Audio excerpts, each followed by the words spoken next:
প্রিয় চাকরি প্রত্যাশী ভাই ও বোনেরা, আসসালামু আলাইকুম। আশা করি আপনারা সকলেই ভালো আছেন। ইতিমধ্যে দেখতে পাচ্ছেন বাংলাদেশের পুলিশের বিশাল একটি নিয়োগ প্রকাশিত হয়েছে। নিয়োগের বিস্তারিত জানতে আমাদের ভিডিওটি না টেনে সম্পূর্ণ দেখা শুরু করুন।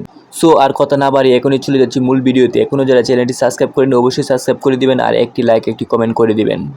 যে এখানে দেওয়া আছে আপনার অনলাইন আবেদন শুরু 1 জুলাই 2025 এবং শেষ তারিখ হচ্ছে 24 জুলাই 2025। পুরো 24 দিন আপনি আবেদন করতে পারবেন। প্রথমে দেওয়া হচ্ছে প্রার্থীর বয়সসীমা 18 থেকে 20 বছর। যে সকল প্রার্থীর বয়স 24 জুলাই 2025 তারিখে বর্ণিত সময়সীমার মধ্যে থাকবে তারা আবেদনের যোগ্য মর্মে বিবেচিত হবেন। এক্ষেত্রে মুক্তিযুদ্ধ, শহীদ মুক্তিযুদ্ধ ও বীরাঙ্গন সন্তানদের জন্য বিদ্যমান কোটা পদ্ধতি অনুসৃত হবে।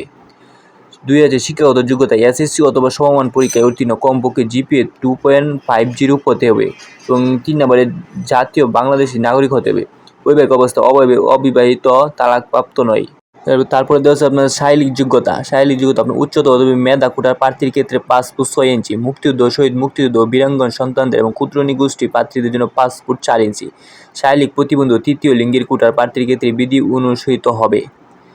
নারী প্রার্থীদের জন্য মেধা কোটা প্রার্থীর ক্ষেত্রে 5 ফুট 4 ইঞ্চি, মুক্তিযুদ্ধ, শহীদ মুক্তিযুদ্ধ, বীরাঙ্গন ও ক্ষুদ্র নিগোষ্ঠীর জন্য 5 ফুট 2, শারীরিক প্রতিবন্ধী ও তৃতীয় লিঙ্গের প্রার্থীর ক্ষেত্রে বিধি অনুসৃত হবে। অর্থাৎ সাধারণ প্রার্থীর জন্য আপনার 5 ফুট 6 ইঞ্চি এবং নারীদের ক্ষেত্রে 5 ফুট 4 ইঞ্চি হলে হচ্ছে। আর যারা কোটাপ্রাপ্ত তাদের 5 ফুট, ছেলেদের ক্ষেত্রে 5 ফুট 4 এবং মেয়েদের ক্ষেত্রে 5 ফুট 2 ইঞ্চি হলেই চলবে। বুকের মাপ পুরুষ প্রার্থী সাধারণদের ক্ষেত্রে আপনার নর্মাল অবস্থায় 31 এবং প্রসারিত অবস্থায় 33 এবং মুক্তিযোদ্ধাদের ক্ষেত্রে বা কোটাধারীদের ক্ষেত্রে নর্মাল অবস্থায় 30 এবং সম্প্রসারিত অবস্থায় 31।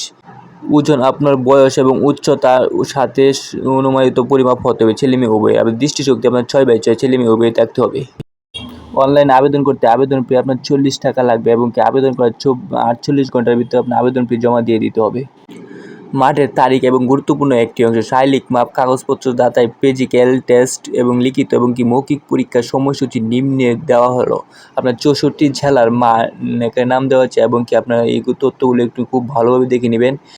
যার যে জেলায় আপনার জেলাগুলো দেখে নেবেন এবং মাঠগুলো দেখে নেবেন, কবে থেকে মাঠ শুরু এবং কবে শেষ, আপনার কবে শারীরিক যাচাই মাঠ কবে, আপনার লিখিত পরীক্ষা কবে এবং মৌখিক পরীক্ষা কবে, এই তথ্যগুলো সবগুলো দেখে নেবেন। এখানে আপনার 64 জেলার নামও দেওয়া আছে এবং তাদের মাঠ কোথায় হবে, প্রার্থীর কী কী কাগজপত্র লাগবে আপনার সব এখানে দেওয়া আছে। আপনার এই তথ্যগুলো দেখে নেবেন এবং সব কাগজপত্র রেডি করে আপনার মাঠে যাবেন। আজকের মতো এখানে ভিডিও শেষ করলাম। আশা করি সকলে ভালো থাকবেন আর সকলের জন্য শুভকামনা রইল। আসসালামু আলাইকুম।